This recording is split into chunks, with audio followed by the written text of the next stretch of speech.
नमस्कार साथियों, स्वागत है आप सभी का एक बार फिर से गुरुकुल ऑनलाइन क्लासेस के इस मंच पर, जहां पर मैं पवन सिंह आप सभी का एक बार फिर से हार्दिक स्वागत और अभिनंदन करता हूं। साथियों, आगामी पुलिस भर्ती परीक्षा को ध्यान में रखते हुए हमारे संस्थान की ओर से चलाई जा रही एक विशेष मुहिम वादा वर्दी के तहत हम विगत एक माह से लगातार आपके सम्मुख उपस्थित हो रहे हैं और आपका जो सहयोग और प्रेम हमें प्राप्त हो रहा है उसके लिए हम आप सभी का दिल से आभार व्यक्त करते हैं। साथियों, आप अपना स्नेह और आभार इसी प्रकार हमें प्रदान करते रहें, हम इसकी आपसे अपेक्षा रखते हैं।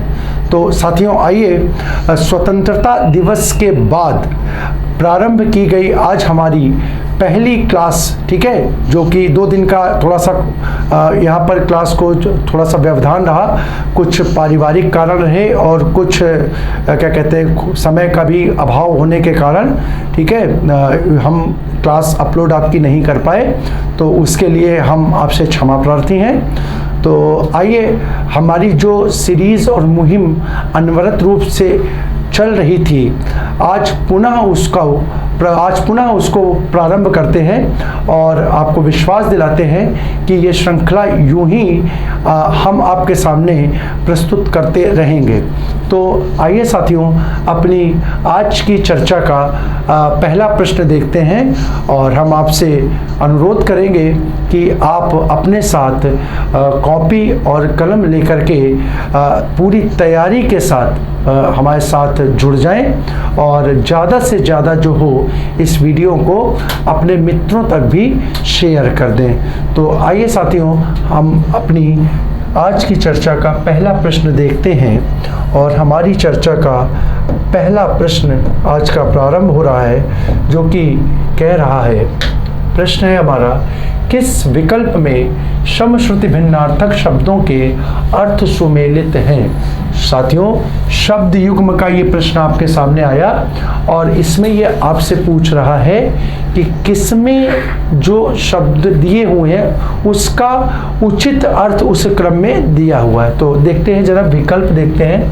पहला विकल्प है साथियों अश्व और अश्म। तो यहाँ पर देखिए, अश्व का अर्थ यहाँ पर घोड़ा दिया है, जो कि एकदम सही है बिना किसी दिक्कत के, और अश्म का अर्थ यहाँ पे खच्चर दिया हुआ है। तो साथियों ध्यान रखिएगा, अश्म का अर्थ खच्चर नहीं होता है, ये पद आपका गलत हो जाएगा। इसका अर्थ आपका बनेगा साथियों पत्थर। क्या बनेगा? पत्थर बन जाएगा। तो यहाँ पर ये विकल्प जो है वो क्या सुमेलित नहीं हुआ। दूसरा देखते हैं साथियों, जलद और जलज। मैंने आपको एक बहुत बेसिक सी पहचान बता रखी है साथियों, जब भी पानी या जल में जा प्रत्यय जुड़ता है तो साथियों वो किसका बनता है? वो कमल का पर्यायवाची बनता है। तो यहाँ पर देखिए, यहाँ पर जा प्रत्यय दूसरे पद में जुड़ा है, दूसरे पद में, ठीक है, और यहाँ पर कमल जो दिया है वो पहले पद में दिया है। यानी देखिए, यहाँ पर इनके पद को क्या किया है? पद का क्रम बदल दिया है। देखिए, जलद का मतलब होता है बादल। बादल देखिए यहाँ पर होना चाहिए था, ठीक है, बादल यहाँ पर होना चाहिए था, और जलज का मतलब होता है कमल, वो यहाँ पे होना चाहिए था, लेकिन वो यहाँ पर नहीं दिया, तो इस कारण से ये भी क्या हो गया आपका? गलत हो गया। इसी प्रकार से देखते हैं सर्वथा और सर्वदा।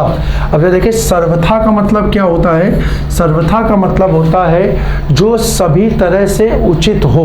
हम लोग कहते हैं ना कि सर्वथा उपयुक्त, सर्वथा उपयुक्त, तो जो सभी तरीके से हो, जो सभी तरीके से, अब जैसे मैंने बोला उचित हो तो उसको हम लोग बोलते थे उपयुक्त है, ठीक है। अब जैसे हम लोग बोलते हैं सर्वथा जो सभी मतलब सब तरह से क्या कहते हैं अनुकूल हो, हम बोलते हैं कि सर्वथा अनुकूल है, तो जो सब तरीके से अनुकूल है तो उसके लिए हो गया सर्वथा। और सर्वदा का मतलब होता है जो सदैव रहे, जो समाप्त ना हो, ठीक है, जो हमेशा रहे, उसका अर्थ होता है सदैव या सर्वदा। तो यहाँ पर देखिए, यहाँ पर यही विकल्प जो होगा आपका उचित पद प्रदान कर देगा, यानी इसका क्रम ठीक दिया हुआ है, यही आपका आंसर होगा। लेकिन फिर भी हम अपने उत्तर की पुष्टि के लिए अपने चौथे विकल्प की ओर देखते हैं। यहाँ दिया है अनिल और अनल। तो साथियों देखिए, अनिल का मतलब होता है हवा और अनल का मतलब होता है आग। लेकिन यहाँ पर देखिए साथियों, यहाँ पर अनिल के लिए क्या दे दिया है, आग दे दिया है, और अनिल के लिए हवा दे दिया, यानी ये भी क्या कर दिया है, विपरीत कर दिया है, तो ये भी गलत हो गया। तो इस प्रकार से इस प्रश्न का आंसर हुआ हमारा विकल्प 3 सी, थर्ड ऑप्शन। अगला क्वेश्चन है, इनमें से किस विकल्प के सभी शब्द स्त्रीलिंग हैं? अच्छा, विकल्प ए देखते हैं, हाथी, बालू और आलू। ठीक है। विकल्प बी है भलाई, हलवाई और ईसाई। ठीक है। अच्छा, दूसरा विकल्प तीसरा देखिए, इमली, चांदी और लौकी। और विकल्प डी, साथी, घी और शक्कर। तो साथियों, मैंने बहुत अच्छे से बताया था कि आपको अगर पदों में लिंग की पहचान करनी हो तो उस पद से क्या करिए, उस पद से वाक्य, एक छोटा सा वाक्य बनाइए जिसमें क्या हो, पद के साथ क्रिया का प्रयोग हो जाए, क्रिया का प्रयोग हो जाए। और क्रिया का जो लिंग होगा वही संबंधित पद का भी लिंग हो जाएगा। अगर हम यहाँ पे देखें तो पहला विकल्प देखिए, हाथी, बालू और आलू। तो देखिए, हम हाथी को अगर देखें तो आप बहुत आसानी से पहचान सकते हो, हाथी जो है ये पुल्लिंग का है, इसका स्त्रीलिंग क्या बनता है, हथिनी बनता है। आप लोग जानते हो, यहाँ बनाने की जरूरत नहीं, हाथी का स्त्रीलिंग हथिनी होता है। तो ये पुल्लिंग का पद हो गया, तो पहला विकल्प तो हट गया। इसी प्रकार देखिए, भलाई, हलवाई और ईसाई। तो यहाँ पर देखिए, भलाई शब्द जो है, अब इसको हम कह दें तो हम क्या बोलेंगे, उसने भलाई की। अब यहाँ पर क्या हुआ, की का पद आ गया, तो ये पद कैसा हो गया, स्त्रीलिंग का पद हो गया। ठीक है। लेकिन यहाँ पर देखिए, ईसाई और हलवाई, तो हम क्या बोलते हैं, हलवाई आई कि हलवाई आया, तो हम लोग बोलते हैं हलवाई आया, या हलवाई आया का बोला, तो यहाँ पर हलवाई का पद बेटा कैसा हो गया, ये पुल्लिंग का पद हो गया। किसका हो गया, पुल्लिंग का पद हो गया। तो ये भी हमारा आंसर नहीं हुआ, एक पुल्लिंग का पद आ गया। ठीक है। अब यहाँ पर देखिए, तो यहाँ पर हम लोग बोलते हैं क्या, इमली को क्या बोला, तो हमने बोला इमली खाई, इमली खाया कि इमली खाई, तो इमली खाई, ये पद स्त्रीलिंग का हो गया। इसी प्रकार से चांदी, तो बताइए चांदी में चमक होता है कि होती है, तो हम लोग क्या बोलते हैं, चांदी, जैसे आप बोले चांदी चमकीला होता है कि चमकीली, तो हम बोलते हैं चमकीली। चांदी कैसी होती है, चमकीली। तो ये पद भी किसका हो गया, स्त्रीलिंग का हो गया। इसी प्रकार से अगर लौकी को देखें तो हम लोग बोलते हैं क्या, लौकी खाया कि लौकी खाई, तो हम लोग बोलते हैं लौकी खाई। तो यहाँ पर देखिए साथियों, यहाँ पर ये तीनों पद किसके, तीनों पद स्त्रीलिंग के हो गए। किसके हो गए, स्त्रीलिंग के हो गए। तो यहाँ पे यही पूछा था कि सभी शब्द स्त्रीलिंग के किसमें, तो आंसर हो जाएगा विकल्प सी, इसमें सभी पद स्त्रीलिंग के हैं। ठीक है। अगला भी हम प्रश्न अगर देख ले तो साथी, आई नहीं, साथी का क्या बनता, साथी आया, साथी क्या हुआ, आया। तो यहाँ पर ये पद भी क्या हो गया, ये पद पुल्लिंग का हो गया, यानी ये भी आंसर नहीं है। इस प्रकार से इस प्रश्न का आंसर हो गया हमारा ऑप्शन थर्ड, विकल्प सी। अगले प्रश्न की ओर अगर हम लोग बोले तो किस शब्द की संधि सही है। आपके आप सामने 4 पद दिए हुए हैं। अब यहाँ पर पूछ रहा है कौन से पद की संधि सही है, तो हम जरा देख लेते हैं। संधि के लिए हम पहले पद का अंतिम और दूसरे पद का प्रारंभिक वर्ण देखते हैं। यहाँ पर देखिए, पहले पद का अंतिम वर्ण है ई और दूसरे पद का प्रारंभिक वर्ण है ऊ। पहले पद पे ई आ गई, तो साथियों ये यण संधि हो गई, और यण संधि में ई जो है उसको किसमें, या में बदल देते हैं। और या में अगर बदल देते हैं तो जरा ध्यान से रखिएगा, अब यहाँ पर जब इसको ई को या में बदलेंगे तो यहाँ पर ये त्रा, ये ई किस में लगी है, ई त्रा में लगी है, तो त्रा साथियों कैसा हो जाएगा, आधा हो जाएगा। तो ये शब्द देखें किस प्रकार से बन जाएगा, ये शब्द बनेगा साथियों इस त्र, ठीक है, त्रा आधा हुआ और ये क्या बनेगा, या। ठीक है। और या कैसा, आधा हुआ, अब उसमें क्या, ये जुड़ जाएगा, स्त्रियोचित बन जाता है। ये पद क्या होगा, ये पद सही होना चाहिए, लेकिन यहाँ ये नहीं लिखा। यहाँ पर क्या लिखा है, यहाँ पर ये देखिए, ये या अलग आ गया और ई हटाई नहीं, तो ये पद क्या हो गया, गलत हो गया। ये पद क्या हो गया, गलत हो गया। अब यहाँ पर इस प्रकार से देखो, दूसरा पद अगर हम देखें तो यहाँ भी भैया क्या मिला साथियों, यहाँ पर भी क्या मिला, ई मिला, और ई के बाद क्या मिला, आ मिला। आप जानते हो इसको क्या करोगे, या में बदलोगे, तो यहाँ पर देखिए ये या किसके साथ लगा है, ये ता के साथ लगा है, तो ये गा और ये ता बना। यहाँ ध्यान से देखो, और ये ई या में बदली और या को आगे से ये स्वर मिल गया, तो ये शब्द या बन गया, और शब्द हो गया क्या, गत्यावरोध। ठीक है, गत्यावरोध। अब यहाँ पे क्या लिखा साथियों, यहाँ पे देखिए ये या कैसा है, या आधी, मतलब या जो है वो लघु स्वर के साथ हो रहा है, जबकि यहाँ पे या देखिए ये क्या हो गया, दीर्घ स्वर के साथ प्रयोग हो गया। गया, तो ये पद भी आपका क्या हो जाएगा, गलत हो जाएगा। ये पद भी क्या हो गया, गलत हो गया। अच्छा, इसके बाद का अगर हम पद देखें तो यहाँ पर साथियों, यहाँ पर देखिए, यहाँ पर क्या है, आ आया, यहाँ पर क्या आया, आ आया, और इसके बाद क्या आया, री आई, आ के बाद क्या आई, री आई। तो साथियों यहाँ पर ये क्या है, आपको मालूम है, ये अर में बदल जाता है। किस में बदल जाता है, अर में बदल जाता है। अब अगर इसको यहाँ पर देखें तो यहाँ पर देखिए ये शब्द क्या हुआ, शी, और ये ता में आ जुड़ गया, शीत, और ये री जो है वो किसके, रा के रूप में उड़ेगा, तो ये ता के साथ ये रा के रूप में उड़ जाएगा। यानी ये पद देखिए हमारा उचित लिखा हुआ है, यानी यही पद हमारा आंसर हो गया। यानी इसका आंसर भी हमारा क्या हो गया, विकल्प सी हो गया। अब बचा क्या, अब यहाँ पे देखिए साथियों, राम धन ईस है, यहाँ पर रमेश, तो देखिए रमेश में राम ईस नहीं बनता है, रमेश का पद बनता है रमा और ईस से। किससे बनता है, रमा और ईस से। तो यहाँ पर राम नहीं होगा, रमा और ईस होगा, और तब ये पद क्या बनेगा, रमेश बनेगा। यानी यहाँ भाई क्या हो गया, ये गलत हो गया। ठीक है, अगर बनाना चाहोगे ना भैया संधि के अनुसार तो ये रामेश बनेगा, रमेश नहीं, रामेश बनेगा। ठीक है, रामेश बनेगा। तो यहाँ पर आपका सही पद हो गया विकल्प सी, है ना, शीत धन ऋतु, जहाँ पर संधि कौन सी हो जाएगी, आप लिख लीजिए, ये गुण संधि का पद हो जाएगा। किसका हो जाएगा, गुण संधि का पद हो जाएगा। अगले प्रश्न की ओर यदि हम लोग बढ़े, हमारा अगला प्रश्न क्या कह रहा है, अगला प्रश्न हमारा लोकोक्ति और मुहावरे का है। कह रहा है, एक तो करेला, दूजा नीम चढ़ा, लोकोक्ति का उपयुक्त भावार्थ क्या है, सही पद क्या होगा, सही अर्थ क्या होगा। विकल्प ए, गुणी व्यक्ति ही गुणवान को पहचानता है। विकल्प बी, चालाक का अधिक चालाक से सामना होना। ठीक है, विकल्प सी, सज्जन द्वारा कपट व्यवहार करना। और विकल्प डी, कुसंग से बुरे का अधिक बुरा हो जाना। तो हम लोग क्या कहते हैं, एक तो करेला, दूजा नीम चढ़ा, तो करेला दूजा नीम चढ़ा, तो इसका मतलब क्या, करेला कड़वा होता है और उस पर नीम चढ़ा दी तो नीम भी कड़वी होती है, तो यानी जो कड़वी चीज है उसको और कड़वा बना देना, इस प्रकार का भाव। यानी यहाँ पर क्या है, जो बुरा है वो किससे बुरा है, तो वो बुरे के, कुसंग का मतलब बुरे की संगत में आएगा तो वो क्या होगा, और अधिक बुरा हो जाएगा। तो इसका आंसर बन जाएगा विकल्प डी, फोर्थ। अगले क्वेश्चन को देखो, अगला क्वेश्चन भैया है, होरी किस उपन्यास का पात्र है। साथियों ये क्वेश्चन थोड़ा आप लोगों के स्तर से बढ़ा दिया है मैंने। ठीक है, ये क्वेश्चन यूपी कांस्टेबल की परीक्षा को ध्यान में रखते हुए नहीं, बल्कि आपकी यूपी एसआई की परीक्षा को ध्यान में रखते हुए रखा गया है।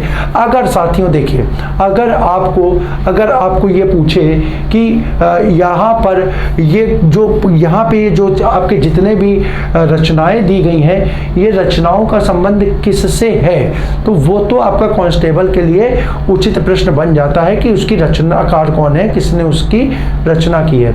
लेकिन अगर ये पूछ देता है कि उस रचनाओं के या जो भी उपन्यास है या जो भी नाटक है उसके कैरेक्टर कौन है, तो साथियों ये थोड़ा सा कांस्टेबल के लेवल पर उच्च प्रश्न है। लेकिन हम आपको आगामी पुलिस भर्ती परीक्षा, जिसमें कि कांस्टेबल के साथ साथ एसआई के पद भी इंक्लूड हैं, उसको ध्यान में रखते हुए तैयारी करा रहे हैं। तो साथियों एक प्रश्न हमने थोड़ा सा अंदर जा करके पूछा है, तो यहाँ पर होरी किस उपन्यास का पात्र है, तो यहाँ पर उपन्यास है विकल्प ए गबन, बी कर्मभूमि, सी रंगभूमि और डी गोदान। तो साथियों ध्यान रखिएगा, होरी जो है वो गोदान उपन्यास का पात्र है। अब साथियों जरा ध्यान रखिएगा, ये चारों कृतियां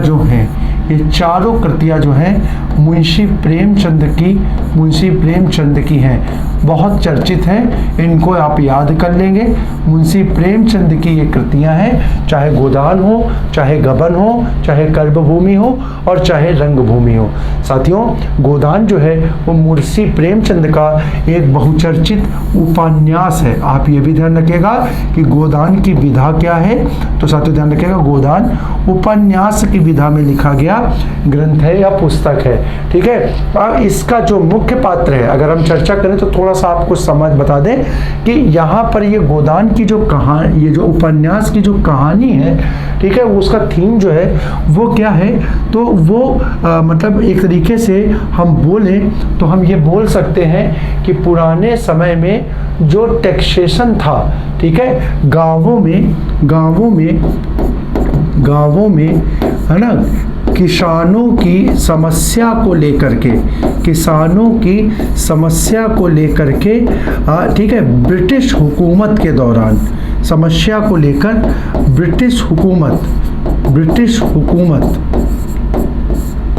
ब्रिटिश हुकूमत, ठीक है, के उपनिवेशवाद की कहानी को चित्रित करता है, उपनिवेशवाद की ठीक है कथा को प्रस्तुत करता है। अब अगर चर्चा करें तो यहाँ पर एक किसान जो प्रमुख पात्र है इसका, जिसका नाम होरी है, उसके माध्यम से समस्याओं को दिखाने का प्रयास किया गया है, जो कि एक गरीब किसान होता है। होरी क्या है बेटा? एक गरीब किसान है। क्या है? गरीब किसान है। अगर हम चर्चा करें तो अगर एक पात्र को लिया गया है तो हो सकता है कुछ अन्य पात्रों को भी आपसे परीक्षा में पूछ ले, क्योंकि ये मुंशी प्रेमचंद का बहुचर्चित, बहुत ज़्यादा पढ़ा जाने वाला और बहुत ज़्यादा प्रकाशित होने वाला, आज भी आप देखिएगा, मैं इसको अतिशयोक्ति नहीं मानता हूँ, लेकिन मतलब इस उपन्यास की प्रासंगिकता इतनी ज़्यादा है कि मैंने अपने व्यक्तिगत अनुभवों के आधार पर, जब भी मैं कभी रेल यात्रा के दौरान स्टेशनों पे जाता हूँ और वहाँ पर जैसे स्टेशन पे जो स्टॉल लगे होते हैं, बुक स्टॉल लगे होते हैं, तो मैंने अक्सर ये पाया है किसी भी स्टेशन पे अगर मैं उतरा हूँ और वहाँ पे मैं किताब को, सफ़र को काटने के लिए किताब पढ़ने के उद्देश्य से, कोई मैगजीन लेने के उद्देश्य से आगे बढ़ा हूँ, तो विश्वास मानिए साथियों, मैंने हर स्टॉल पर अगर एक कोई पुस्तक लगातार रखे देखी है तो वो एक पुस्तक गोदान है। मतलब इतनी ज़्यादा चर्चित नॉवल है कि आदमी उसको क्या इंटरेस्ट लेकर के पढ़ता है और उसका समय जो होता है यात्रा का वो उसे पता ही नहीं चलता है। ठीक है, तो ध्यान रखिएगा साथियों, अगर होली के अतिरिक्त अगर हम चर्चा करें तो इसके जो प्रमुख पात्र हैं उसमें प्रमुख पात्र के रूप में एक पात्र है धनिया, ठीक है, एक पात्र है इसमें गोबर, और एक पात्र है इसमें झुनिया, ठीक है, झुनिया, और साथियों एक पात्र इसमें आपका है अमरपाल, ठीक है, अमरपाल। और अगर पात्र की चर्चा करें तो इसमें एक पात्र है राय साहब, और एक कैरेक्टर लेडीज और है मालती, ठीक है, ये इसमें कुछ प्रमुख कैरेक्टर हैं। तो साथियों अगर ध्यान रखिएगा, अगर होरी के अतिरिक्त पूछता है तो ये तीन नाम थोड़े से जो हैं वो थोड़ा सा क्या कहते हैं, अजीब से नाम है, ग्रामीण पृष्ठभूमि के हैं, जो नाम ही क्या करते हैं, नाटक को या उपन्यास की कहानी को रोचक बना देते हैं। ठीक है, तो ध्यान रखिएगा, होरी के साथ धनिया, गोबर और झुनिया ये भी इस कहानी के प्रमुख पात्र हैं। अगले प्रश्न की ओर हम लोग बढ़ें तो हमारा अगला प्रश्न क्या कह रहा है, ला और रा को क्या कहा जाता है, किस नाम से संबोधित किया जाता है? विकल्प ए सजाती वर्ण, विकल्प बी विजाती वर्ण, विकल्प सी विकसित वर्ण और विकल्प डी इनमें से कोई नहीं। तो साथियों ध्यान रखिएगा, ला और रा जो होते हैं इनको विकसित वर्ण या नवीन वर्ण के नाम से भी जाना जाता है, नवीन वर्ण के नाम से भी जाना जाता है। इसी प्रकार से साथियों ध्यान रखिएगा, इसको हमने द्विगुण या उच्छित्त की भी संज्ञा दी है, द्विगुण या उच्छित्त की भी संज्ञा दे करके इसे संबोधित किया है। तो याद रखिएगा ये अन्य नाम इसके हो जाएंगे। ठीक है, तो इस प्रश्न का आंसर हो जाएगा विकल्प सी थर्ड। अनुनासिक व्यंजन कौन से होते हैं? विकल्प ए है वर्ग का प्रथमाक्षर, बी वर्ग का तृतीयाक्षर, सी वर्ग का चौथा व्यंजन और वी वर्ग का पंचमाक्षर। तो साथियों ध्यान रखिए, अनुनासिक हमने बोला था कि अनुनासिक ध्वनियों को हम नासिक के नाम से भी जानते हैं, नासिक के नाम से भी जानते हैं, और नासिक के वर्ण जो होते हैं वो क्या होते हैं, वो किसी भी वर्ण के पंचमाक्षर होते हैं। क्या होते हैं? पंचमाक्षर होते हैं। तो इस प्रकार से इस प्रश्न का आंसर हो जाएगा हमारा विकल्प डी, यानी चौथा हमारा प्रश्न का आंसर हो जाएगा। अगर हम बात करें आठवां, तो किस एक की वर्तनी शुद्ध है? चार विकल्प आपके सामने हैं, आप इनको पढ़ लीजिए। पहला देखिए दिया है उन्नयन, दूसरा उन्नयन, तीसरा उन्नयन और चौथा उन्नयन। अब यहाँ पे अगर थोड़ा सा आप सावधानी पूर्वक करो तो पढ़ने में ही आपको एक ही वर्तनी समझ में आ रही होगी, और वो है ऑप्शन बी, सेकेंड ऑप्शन। ठीक है, इस शब्द को अगर आप देखो तो साथियों यहाँ पर ये उत्धन नयन, उत धन नयन, इस प्रकार से ये पद बना है, हालांकि ये संधि पद है। और अगर संधि की बात करें तो यहाँ पर देखिए साथियों, यहाँ भी व्यंजन और यहाँ भी व्यंजन, दोनों के पद पे अगर व्यंजन मिलता है तो वहाँ होने वाली संधि क्या कहलाती है? सभी जानते हैं मेरे भाई, उसको व्यंजन संधि के नाम से जाना जाता है। अगला प्रश्न की ओर अगर हम लोग बढ़ें तो हमारा अगला प्रश्न क्या कह रहा है? हमारा अगला प्रश्न चर्चा कर रहा है, नीचे लिखे वाक्यों में कौन सा वाक्य सही है? वाक्य शुद्धि का प्रश्न है, पढ़ते हैं। उसकी आयु 30 वर्ष है इस समय। साथियों देखिए, यहाँ पर ये क्या है? ये पद में परिवर्तन कर दिया गया है। यहाँ पर ये इस समय का प्रयोग आखिरी में नहीं होगा, तो ये वाक्य क्या होगा? अशुद्ध हो जाएगा। दूसरा वाक्य देखते हैं, इस समय उसकी अवस्था 30 वर्ष है। तो यहाँ पर देखिए, यहाँ पर हमारा इस समय उसकी अवस्था 30 वर्ष है, तो यही हमारा उचित वाक्य होगा। तीसरा विकल्प देखते हैं, 30 वर्ष की अवस्था है उसकी उस समय, ये पद भी गलत हो जाएगा। और अगर बोले चौथा, इस समय 30 वर्ष की अवस्था है उसकी, तो ये पद भी गलत हो जाएगा। पहला चीज तो समझ लीजिए, पहला पद तो साथियों, पहला पद तो यहाँ पर पदों के क्रम में ही परिवर्तन कर दिया गया है, उचित क्रम में उनका प्रयोग नहीं किया गया है, तो इस कारण से 3 वाक्य अशुद्ध हो गए। लेकिन अगर मान लीजिए परिवर्तन ना भी होता, तो साथियों ध्यान रखिएगा कि अभी भी किसी की जब आयु को बताना होता है तो वहां पर हम लोग हमेशा अवस्था शब्द का प्रयोग करते हैं। ठीक है, आयु शब्द का प्रयोग यहाँ ना लिखेंगे, यहाँ पर अवस्था शब्द का प्रयोग करेंगे। तो इस प्रकार से उचित क्रम में लिखते समय इस प्रश्न का सही आंसर बनेगा ऑप्शन बी, आंसर सेकंड। अगले प्रश्न की ओर बढ़े, किस शब्द की संधि सही नहीं है? फिर से एक बार संधि का प्रश्न आया। अब यहाँ पर देखिए, पहला विकल्प है तत् धन उपरांत बराबर तदोपरांत, विकल्प बी षट धन आनंद बराबर षडानंद, विकल्प सी वाक धनीश बराबर वागीश, और विकल्प डी सत धन चरित बराबर सच्चरित। तो अगर साथियों देखें तो इस प्रश्न का आंसर आपका बनेगा विकल्प बी। कैसे बनेगा? तो जरा यहाँ पे देखिए, यहाँ पर साथियों तत् धन उपरांत का पद दिया है। जरा साथियों अगर देखो तो यहाँ पर ये ता व्यंजन है और यहाँ पर ऊ क्या है? स्वर है। यानी यहाँ पर संधि तो आपकी 100% कौन सी हो गई? आपने पहचान लिया, व्यंजन संधि है। और आप व्यंजन संधि में किस में परिवर्तन होगा? तो यहाँ पर देखिए, यहाँ पर पहला पद क्या है साथियों?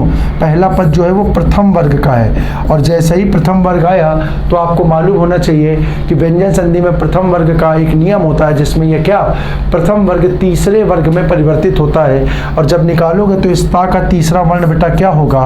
इस ता का तीसरा वर्ण जो होगा साथियों दा होगा, और वो दा जो होगा वो स्वर रहित होगा, और उसको पूरा क्या करेगा? इसके आगे जो वर्ण आ रहा है वो इसको पूरा करेगा। अब इसको जब लिखोगे तो ये देखो, दा के साथ जब ऊ लिखा तो ये दू बनेगा। यहाँ पर साथियों दू ना होकर के क्या लिखा है? यहाँ पर दो लिखा है, इसलिए ये पद क्या होगा? गलत हो जाएगा। साथियों इसकी शुद्ध वर्तनी लिख लीजिए, वर्तनी के दृष्टिकोण से भी ये पद बहुत इंपॉर्टेंट है। ये पद बनेगा आपका तदुपरांत। तदुपरांत ना होकर के शुद्ध पद तदुपरांत होता है, तदुपरांत पद जो होता है वो शुद्ध होता है। तो इस प्रकार से इस प्रश्न का आंसर हो गया विकल्प ए। अगले प्रश्न की चर्चा करें, कौन सा शब्द संधि रहित है? यानी किसमें संधि का प्रयोग नहीं हुआ है? तो विकल्प देखिए, ए अनुच्छेद, बी परिणाम, सी तल्लीन, और डी फलस्वरूप। साथियों जब मैंने आपको संधि पढ़ाई थी तो ध्यान रखिए, मैंने वहां पर संधि के लिए सिर्फ एक शब्द का प्रयोग किया था कि जब वर्णों के मेल से कोई परिवर्तन हो या कोई विकार हो। ये विकार शब्द बहुत इंपॉर्टेंट है संधि के दृष्टिकोण से।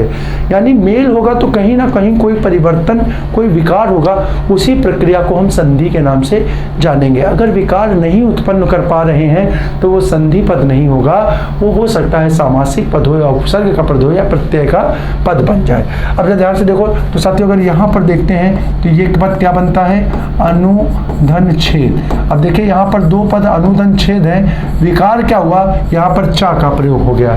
ठीक है, तो ये विकार हो गया। इस प्रकार से जब इसको हमने तोड़ा तो साथियों शब्द बना परिधन नाम। अब देखिए यहाँ पर साथियों क्या हुआ? ये ना जो है वो रा में परिवर्तित हो गया, ये हो गया इसका विकार। इस प्रकार देखिए इस पद को हमने तोड़ा तो ये शब्द बना तत् धन लीन। क्या बना? तत् धन लीन। अब यहाँ पर देखिए ये ता जो है साथियों वो किसमें? ला में परिवर्तित। यानी ऊपर के तीनों पदों में आपको क्या मिला? ऊपर के तीनों पदों में आपको परिवर्तन मिला। लेकिन जब यहाँ देखते हैं तो यहाँ पर देखिए साथियों ये पद फल धन स्वरूप में टूट जाता है। यानी यहाँ पर देखिए इन दोनों पदों को जोड़ो तो यहाँ सेम रूप से जुड़ गया, किसी भी प्रकार का कोई परिवर्तन नहीं मिला, तो यानी ये पद जो होगा वो संधि पद नहीं होगा। ये संधि पद ना होकर के साथियों सामासिक पद हो जाएगा। कैसा हो जाएगा? सामासिक पद हो जाएगा। अगले प्रश्न की अगर हम चर्चा करें, अगला प्रश्न हमारा है, इनमें से किस शब्द में कोई उपसर्ग नहीं है? कोई उपसर्ग नहीं है, यानी उपसर्ग का प्रयोग नहीं हुआ। तो वो पद देखते हैं, विकल्प है हमारे, ए बेकार, बी बेलदार, सी बेखबर और डी बेगुनाह। तो साथियों ध्यान रखें, हम अगर तोड़ें तो यहाँ पर ये पद टूटा बेधनकार में, बेधनकार में, यहाँ पद टूटा बेल धनदार में, बेल धनदार में, यहाँ पर देखें तो यहाँ पद टूटा बेधन खबर में, बेधन खबर में, और यहाँ पर टूटा साथियों बेधन गुनाह में। अब यहाँ पर साथियों देखिए, मैंने आपके सामने पद ओके रख दिए हैं, आप बहुत आसानी से देख पा रहे होंगे कि 3 पद ऐसे हैं जहाँ पर बेटा उपसर्ग का प्रयोग हो रहा है। उपसर्ग बे होता है। उपसर्ग क्या होता है? बे उपसर्ग होता है। बेल कोई उपसर्ग नहीं होता, बेल तो आपका एक पद होता है। बेल तो क्या होता है? एक पद होता है, ठीक है। और यहाँ पर ये दार जो है बेटा, ये दार प्रत्यय है। क्या है? प्रत्यय है। तो यानी ऑप्शन बी जो है वो उपसर्ग रहित है, बल्कि उपसर्ग रहित पद है। मैंने कहने का मतलब हुआ कि इसका निर्माण जो हुआ है वो प्रत्यय की मदद से हुआ। किसकी? प्रत्यय की मदद से हुआ है, ठीक है। अगर हम बात करें तो साथियों ध्यान रखिएगा, बेलदार का मतलब, इसका अगर पर्यायवाची देखें तो बेलदार का मतलब होता है मजदूर, ठीक है। अब देखिए शब्द बना कैसे। देखिए बेल शब्द से एक शब्द बनता है बेलचा, और बेलचा क्या होता है साथियों? इसको हम लोग फावड़ा के नाम से भी जानते हैं, ठीक है। मजदूर जो क्या करता है? बेलचा या फावड़ा चलाने का कार्य करता है, मजदूरी करता है, उसको हम बेलदार के नाम से जानते हैं। यानी मजदूर का क्या होगा? एक प्रकार से समानार्थी या पर्यायवाची पद हो जाएगा। अगले प्रश्न की ओर अगर हम लोग बढ़ें तो कह रहा है किस विकल्प में सभी शब्द तत्सम है?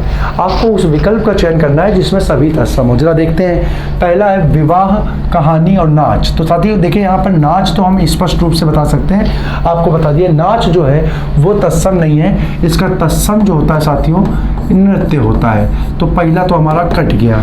अच्छा दूसरा देखते हैं। दूसरा साथियों अगर इसको थोड़ा सा रख ले, ये कर ले, धैर्य, परख और परीक्षा। एक पहचान हमने आपको बता रखी साथियों, यदि किसी पद में आपको पहचान नहीं आ रही है और किसी शब्द में खा का प्रयोग हुआ है तो प्रायः ऐसा शब्द जो होता है वो तद्भव का होता है। तो यहाँ पर देखिए परख शब्द है, परख शब्द जो है यहाँ पर खा का प्रयोग हुआ तो ये तद्भव का पद हो जाएगा। और साथियों ध्यान रखिए इसका तत्सम शब्द होता है परीक्षा। हमने बताया भी था, आपको अगर याद हो तो हमने बताया था खा जो है वो तद्भव का पद है, तो उसका तत्सम बनाने में खा जो है वो किसमें? खा जो है वो छा में बदल जाता है। तो देखिए यहाँ पे खा जो है वो छा में बदल गया, शब्द बन गया परीक्षा। अब अगला देखते हैं। अगला सब जानते हो भैया, आग जो है, आग का तत्सम पद अग्नि होता है, यानी ये भी तत्सम ना होकर के तद्भव हुआ। तो ये आंसर आपके कट गए। आंसर बचा आपके पास विकल्प डी, यानी यही आपका आंसर होगा। दंड, शिर और एक मिनट रुक जाओ, सभी शब्द तत्सम के हैं ना, तो तत्सम के हैं सब। किस विकल्प में सभी शब्द तत्सम के हैं? तो दंड, शिर और शाक, ठीक है। हाँ बिल्कुल सही है साथियों, ये विकल्प डी आपका आंसर हो जाएगा, दंड, शिर और शाक। यहाँ पर ध्यान रखिएगा, ये शाक शब्द जो है, शाक शब्द का जो तद्भव होता है, शाक शब्द का जो तद्भव होता है उसको हम लोग साग के नाम से जानते हैं, साग के नाम से जानते हैं। तो इस प्रश्न का आंसर हो जाएगा हमारा विकल्प डी, यानी ये तीनों पद जो है हमारे, ये तीनों पद तत्सम के हो जाएंगे। अगले प्रश्न की ओर अगर हम लोग बढ़े साथियों, तो अगला प्रश्न है, निम्न में से यौगिक शब्द कौन सा है? आपको यौगिक शब्द बेटा कैसे बनता है? तो यौगिक शब्द की पहचान देख लीजिए आप लोग। यौगिक शब्द हमने बताया था, यौगिक शब्द की निर्मित होती बेटा, यौगिक शब्द की निर्मित होती दो रूढ़ पदों से। दो रूढ़ पद आपस में मिल जाएं तो क्या बना देते हैं? यौगिक बना देते हैं। हमने बताया था किसी उपसर्ग के साथ, किसी उपसर्ग के साथ क्या हो बेटा? कोई रूढ़ पद मिल जाए तो वो क्या बना देता है? यौगिक बना देता है। और इसी प्रकार मैंने क्या कहा था, किसी रूढ़ पद के साथ बेटा प्रत्यय मिल जाए, रूढ़ पद के साथ प्रत्यय मिल जाए तो इस 3 प्रकार से हम क्या यौगिक शब्दों की रचना कर लेते हैं। अब यहाँ पर देखिए तो बेटा देश ये अपने आप में रूढ़ है, जीव अपने आप में रूढ़ है, पशु जो है वो अपने आप में रूढ़ है। यहाँ पर देखिए ये एक पद है वोट और दूसरा पद है दाता, ये दोनों अपने आप में कैसे रूढ़ प्रकृति के शब्द हैं, कैसे हैं रूढ़ प्रकृति के शब्द है। और यहाँ पर 2 रूढ़ के मिलने से क्या यौगिक की रचना हो रही है, यानी हमारा आंसर हो गया ऑप्शन सेकेंड वोट दाता। ये कैसा पद हो गया, यौगिक का पद हो गया। अगला वाक्य है किस वाक्य में निपात का प्रयोग नहीं हुआ है। साथियों हमने अपनी चर्चा में आपको बताया था निपात का मतलब क्या होता है। निपात का मतलब होता है कि वाक्य में वाक्य को बल प्रदान करना, वाक्य को बल प्रदान करने के उद्देश्य से प्रयोग पद, वाक्य को बल प्रदान करने हेतु प्रयोग किया गया पद या प्रयुक्त पद, ये निपात कहलाता है। मैंने आपको बता रखा है। अब जरा हम वाक्य को पढ़ें तो देखिए यहाँ पे है वह कल ही चला जाएगा। साथियों जरा ध्यान से देखो, हम इसको ये भी तो बोल सकते थे वह कल चला जाएगा, लेकिन यहाँ पर हमने क्या किया, यहाँ पर एक शब्द डाल दिया, ही डाल दिया, जो ये बता रहा है कि उस वाक्य को क्या हम बलपूर्वक बताने का, किसी को ध्यान आकृष्ट करने के लिए उस वाक्य में ही शब्द का बल के रूप में प्रयोग कर रहे हैं। तो यहाँ पर ये निपात हो गया, यानी ये हमारा आंसर नहीं होगा, क्योंकि हमसे पूछा गया किसमें प्रयोग नहीं हुआ है। मैं भी उसके साथियों देखिए ये इसको ऐसे भी तो बोल सकते थे मैं उसके साथ जाऊंगा, लेकिन मैंने यहाँ पर बल दिया कि मैं भी उसके साथ जाऊंगा, यानी मैंने फिक्स कर दिया कि मैं भी जाऊंगा, बाकी कोई जाए या ना जाए लेकिन मैं भी जाऊंगा।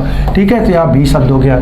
अच्छा इसी प्रकार देखो मुझे एक गिलास दूध चाहिए, तो यहाँ पर देखिए यहाँ पर किसी भी निपात का प्रयोग नहीं है। हम बोल सकते थे मुझे कुछ शब्द लगा सकते थे, लेकिन यहाँ पे हम जैसे लगा देते मुझे भी एक गिलास दूध चाहिए, लेकिन हमने भी का प्रयोग नहीं किया, तो यहाँ पर बिना किसी निपात का प्रयोग हुआ, तो आंसर हो गया इस प्रश्न का विकल्प सी। और इस प्रकार देखिए यहाँ वह तो आज जाएगा, तो वह आज जाएगा, इसमें यहाँ पर क्या किया तो लगा दिया, तो इन तीनों पदों में क्या हो गया निपात हो गया। तो इस प्रकार से इस प्रश्न का आंसर हो गया हमारा विकल्प सी आंसर थर्ड, यानी मुझे एक गिलास दूध चाहिए, ये हो गया निपात रहित पद।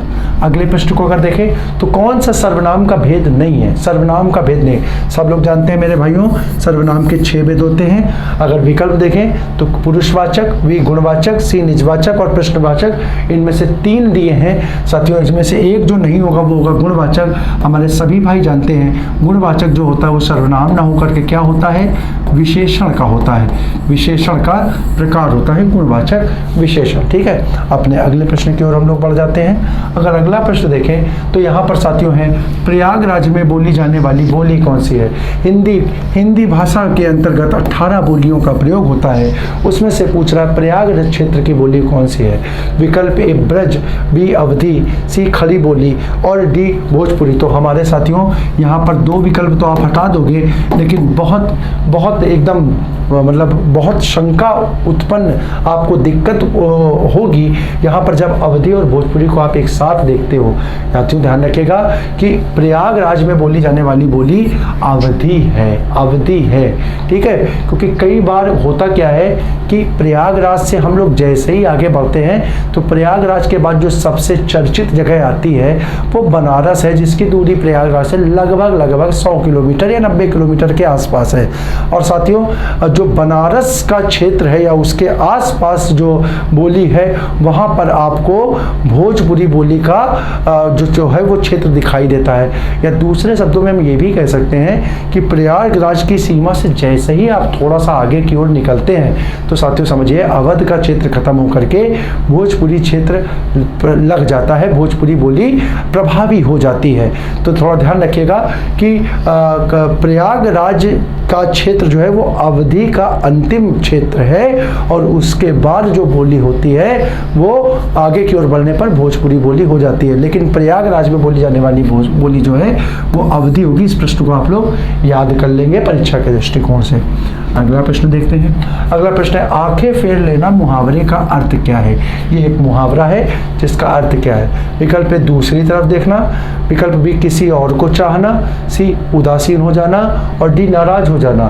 तो साथियों देख लेना, आंखें फेर लेने का मतलब होता है उदासीन हो जाना, ठीक है, किसी की परवाह न करना, किसी की ओर से क्या करना, मुख फेर लेना, आंखें फेर लेना, ठीक है, तो उसकी ओर ज़्यादा ध्यान न देना इसका अर्थ होगा।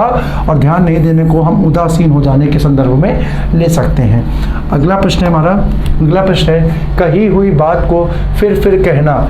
इसको बहुत इंपॉर्टेंट मार्क कर लीजिए साथियों। किसी बात को बार बार दोहराने के लिए किस पद का प्रयोग होता है। विकल्प ए पूर्वाग्रह, बी पिष्ट पेषण, सी तार्किक और डी वाचाल। तो साथियों इसका अर्थ होगा विकल्प बी पिष्ट पेषण। कही हुई बात को बार बार दोहराने के लिए हम पिष्ट पेषण पद का प्रयोग करते हैं। अगला क्वेश्चन है हमारा, किस विकल्प में परस्पर पर्यायवाची शब्द नहीं है। यानी आपको उस विकल्प का चयन करना है जिसमें जो दो पद दिए हुए हैं वो दोनों एक दूसरे के पर्यायवाची नहीं है। विकल्प ए है इच्छा और अभीप्सा, विकल्प बी है कपोत और पिक, विकल्प सी है रात और यामिनी, विकल्प डी है ऊंट और करम। तो साथियों ध्यान रखिएगा, इच्छा और अभीप्सा ये दोनों एक ही पद है, यानी ये आंसर नहीं होगा। रात और यामिनी ये दोनों भी एक ही पद है, या भी ये भी नहीं होगा। ऊंट और करम ये दोनों भी एक ही पद है। साथियों ध्यान रखिएगा, ऊंट का जो बच्चा होता है, ऊंट का जो बच्चा होता है उसे हम करभ के नाम से जानते हैं, यानी ये ऊंट का ही संदर्भ में एक तरीके से समानार्थी हो गया।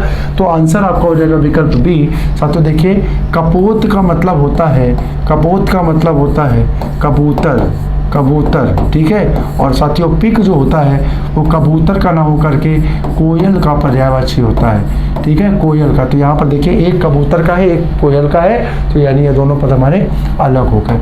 अगले प्रश्न की अगर और हम लोग बढ़े तो यहाँ पर फिर शब्द युग्म का प्रश्न आ गया। आदि और आदि शब्द युग्म का सही अर्थ आपने बताना है।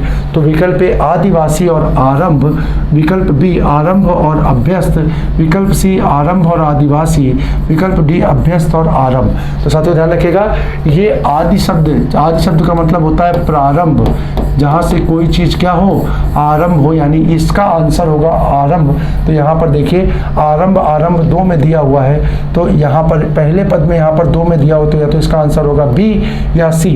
और यहाँ पर देखिए आदि, हम कहते नहीं कि आप इस चीज के आदि हो गए, तो आदि का मतलब होता है अभ्यस्त होना, अभ्यस्त होना। तो यहाँ पर ये आदि का मतलब आदिवासी नहीं होगा, यानी आंसर हो जाएगा आपका विकल्प बी, आंसर ऑप्शन सेकेंड।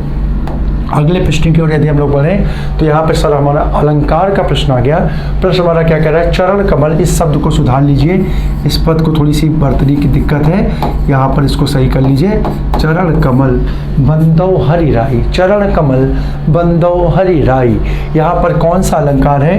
विकल्प ए उपमा, बी रूपक, सी श्लेष और डी उत्प्रेक्षा। तो साथियों यहाँ पर देखिए आपको मिल गया क्या, आपको मिल गया योजक चिन्ह। और योजक चिन्ह हमने आपको बता रखा है एक पहचान के रूप में कि अगर योजक चिन्ह का प्रयोग उपमेय और उपमान के बीच में हो तो साथियों वहाँ कौन सा, वहाँ पर रूपक अलंकार होता है। तो आपके प्रश्न का आंसर बन जाएगा रूपक अलंकार। अगले प्रश्न को देखें। अगला प्रश्न है हमारा, कूलन में, केलिन में, कछारन में, कुंजन में, क्यारिन में, कलित कलिन किलवंत है, ठीक है। अब यहाँ पर भी साथियों आपसे अलंकार पूछ रहा है। आप यहाँ पर एक खूबसूरती देख पा रहे होंगे बहुत आसानी से, यहाँ पर भी का, यहाँ पर भी का, ठीक है, यानी यहाँ पर का वर्ण की क्या हो गई, का वर्ण की आवृत्ति हो गई। और जब वर्णों की आवृत्ति होती है मेरे प्यारे भाई सभी जानते हैं, वर्णों की आवृत्ति को हम किस नाम से जानते हैं, अनुप्रास के नाम से जानते हैं। क्या कहीं विकल्प में अनुप्रास दिख रहा है। तो साथियों पहला ही विकल्प हमारा अनुप्रास दिख रहा है, आंसर हो जाएगा विकल्प फर्स्ट, विकल्प ए। अगले प्रश्न की ओर अगर बढ़ें तो अगला प्रश्न है, विभाव अनुभाव व्यभिचारी भाव संयोगादृशी निष्पत्ति है, यानी विभाव अनुभाव और व्यभिचारी भाव के योग से रस की उत्पत्ति होती है। ये सूत्र किस आचार्य का है या ये किस आचार्य ने मत दिया है। विकल्प ए भरत मुनि, बी रामचंद्र शुक्ल, सी डॉक्टर नागेंद्र और डी आनंद वर्धन। तो बहुत आसानी से साथियों बता सकते हैं, रस शास्त्र के जो हमारे प्रणेता माने जाते हैं, ठीक है, जिनको हम भरत मुनि के नाम से जानते जानते हैं, उन्होंने अपनी पुस्तक में इस सूत्र का उल्लेख किया है और इस सूत्र के माध्यम से रस को परिभाषित किया है। परिभाषित करते हुए वो कहते हैं, यानी सूत्र का जो हिंदी अनुवाद है वो मैं आपको बता रहा हूँ कि विभाव, अनुभाव और व्यभिचारी भाव के संयोग से रस की उत्पत्ति होती है। ये मत है आचार्य भरत मुनि का, तो आंसर हो जाएगा इसका विकल्प ए। और अपने अंतिम प्रश्न को हम लोग अगर देखें तो है वीर रस का स्थायी भाव क्या होता है। तो ये भी रस का प्रश्न आ गया। विकल्प ए भय, बी क्रोध, सी उत्साह और डी विस्मय। तो साथियों जानते हैं वीर रस का स्थायी भाव होता है, वीर रस का स्थायी भाव होता है विकल्प सी उत्साह, विकल्प सी उत्साह। ठीक है, तो इस प्रकार से साथियों परीक्षा के दृष्टिकोण से कुछ जो महत्वपूर्ण प्रश्न थे उसको हम आपके सामने लेकर के आज उपस्थित हुए। आशा करता हूं कि आज का सत्र जो है वो आपके परीक्षा के दृष्टिकोण से आपकी तैयारी में लाभकारी सिद्ध होगा। आगामी अंकों में हम आपके सामने इसी प्रकार और बहुत अधिक अच्छे प्रश्नों के साथ उपस्थित होते रहेंगे।